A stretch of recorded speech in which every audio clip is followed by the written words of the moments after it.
এই পৃথিবীতে কেউ আপন না প্রিয় ভাইরা। বিপদে পড়লে বোঝা যায় কেউ আপন না। আপন শুধু একজন মহান সত্তা, তিনি কে? এটা কি আপনারা খেয়াল রাখতে পারবেন? হ্যাঁ, বিপদে আপদে কেউ আমাদের বাঁচাতে পারে না, তরাতে পারে না, মুক্তি দিতে পারে না, উদ্ধার করতে পারে না, একমাত্র আমার প্রভু ছাড়া, আল্লাহ ছাড়া। চিল্লায় বলেন ঠিক কিনা? এবং প্রিয় পটুয়াখালীর ভাইয়েরা, মাথার সাথে এটা সেট করে নিতে হবে যে আমাদের পুরো জীবনটাই পরীক্ষা। পুরো জীবনটাই কি? The life is a test. পুরো জীবনটাই পরীক্ষা। এই জীবনে বিপদ আসবে, আপদ আসবে, পরীক্ষা আসবে, সবার জীবনে এটা থাকে।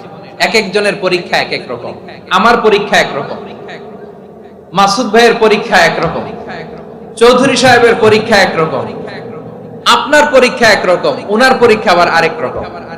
পুরো পৃথিবীটাই পরীক্ষা ক্ষেত্র, সবাই পরীক্ষা দিচ্ছি, কিন্তু কারো পরীক্ষা প্রশ্নের সাথে কারোটার মিল নাই। সুবহানাল্লাহ পড়বেন না?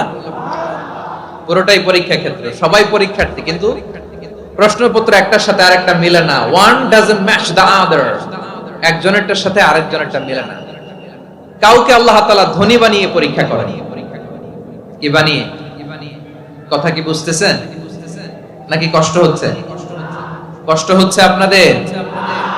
কাউকে আল্লাহ ধনী বানিয়ে পরীক্ষা করেন, আবার কাউকে আল্লাহ তাআলা গরিব বানিয়ে পরীক্ষা করেন, কাউকে আল্লাহ অসুস্থ বানিয়ে পরীক্ষা করেন। কেউ দেখবেন যে দুরারোগ্য ব্যাধিতে আক্রান্ত, ডাক্তার বলেছে আর সময় নাই, দুরারোগ্য ব্যাধি, ক্যান্সার, যার নেই কোনো অ্যান্সার, তার জন্য পরীক্ষা হচ্ছে এই রোগ।